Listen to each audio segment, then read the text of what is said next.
Madam आपने बोला था कि मीटिंग में आना ही पड़ेगा। हाँ, बिल्कुल सही सुना आपने। आपको पेरेंट्स टीचर मीटिंग में आना ही पड़ेगा। ठीक है मैडम, तो आ गया मैं। अब बताइए इसकी क्या रिपोर्ट है? आप ही देख लीजिए। रिपोर्ट्स बिल्कुल भी अच्छी नहीं है इसकी, सिर्फ पासिंग मार्क्स ही आए हैं। लेकिन इसके कम मार्क्स क्यों आए? पढ़ाई पे बिल्कुल भी ध्यान नहीं है इसका, और ना ही आप लोग ध्यान देते हो।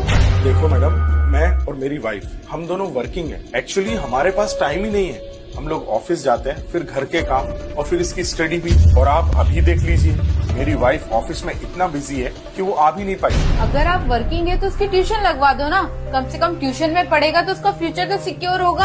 अच्छा बेटा, आप बाहर जाकर बैठो, मैं आता हूँ। मैडम आप एक बात बताओ, अगर इसको हमें ही पढ़ाना था, ट्यूशन वालों से ही पढ़वाना था, तो फिर हमने इस स्कूल में एडमिशन ही क्यों दिलाया? आपके बोलने का मतलब क्या है? मतलब ये मैडम कि मेरा बेटा सुबह 9 बजे से लेके दोपहर के 3 बजे तक 6 घंटे आप लोगों के साथ में रहता है। जब 6 घंटे में आप लोग ही नहीं पढ़ा पाए, तो मैं 1 घंटे पढ़ा के या कहीं कोचिंग पे 1 घंटा पढ़ के क्या ही कर लेगा वो?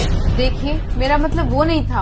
आपका क्या मतलब है हमें सब समझ में आता है। अरे आप लोगों की फीस ही इतनी ज्यादा है, लाखों रुपए हमको स्कूल में भरना पड़ते हैं। मुझे और मेरी वाइफ को इसीलिए जॉब करना पड़ता है ताकि हम फीस भर सकें। जब मैडम ड्रेस यहाँ से लेना है, फूड यहाँ से लेना है, बुक्स यहाँ से लेना है, पूरी स्टेशनरी यहाँ से लेना है, तो फिर पढ़ाई भी तो इसी स्कूल में होनी चाहिए ना। तो मैडम मेरी बात आप कान खोल के सुनो, मैं इसको किसी भी ट्यूशन क्लास में नहीं भेजने वाला और ना ही मैं मेरे बेटे को घर में प्रेशर देने वाला हूँ। तो आप लोगों की जिम्मेदारी बनती है कि मेरे बेटे को पढ़ाएं और उसके मार्क्स अच्छे आए। अगली बार हमें बुलाने से पहले ये सोच लेना कि अगर मैं यहाँ पर आया तो ये सवाल मैं आपसे पूछूंगा कि मेरे बेटे के कम मार्क्स क्यों आए।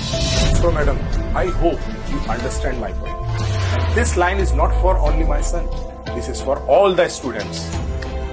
Thank you. दोस्तों एक बात तो बिल्कुल सही है, आजकल के स्कूल्स का ध्यान फीस लेने में है, ना कि बच्चों को पढ़ाने में। अगर मेरी बात सही लगी है ना दोस्तों, तो कमेंट जरूर करिए और शेयर जरूर करिए।